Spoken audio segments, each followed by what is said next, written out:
the relationship between beta, the cost of equity, and the cap asset, and the CAPM. Okay, so you got a lower beta increases the cost of equity. Beta has no impact on the cost of equity.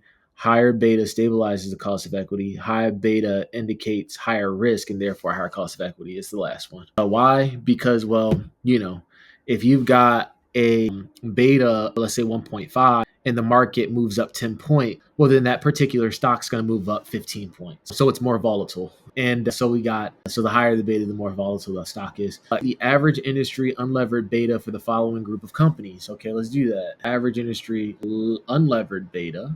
Let's copy this data. Let's bring this over Excel sheet. And then let's go to work. Okay, so this is what we're working with here, guys. This is levered beta. We want unlevered beta. Sorry, guys, I had a phone call come in, but let's finish the unlevered beta. So unlevered beta is you take levered beta and, pretty much whenever you're unraveling anything, right, you want to divide it by something. We're going to divide it by 1 plus the inverse of the marginal tax rate, or the difference between that and 1. And we're going to multiply it by the target capital structure, or the existing capital structure. And there you go. And then we're going to bring that down, and then we're going to take the average of all the unlevered betas, and we get 1.44. And that's how we got there. Okay, next. Differentiate between the current and target capital structure in the context of a weighted average cost of capital. So you've got the target structure is based on historical. No. Current capital structure reflects the company's existing debt and equity proportions. Yes, that's correct.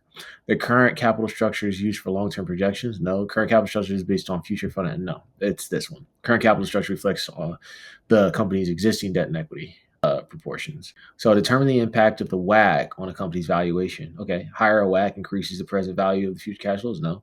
Higher WACC decreases the present value of future cash flows, thereby reducing the company's valuation. That is correct.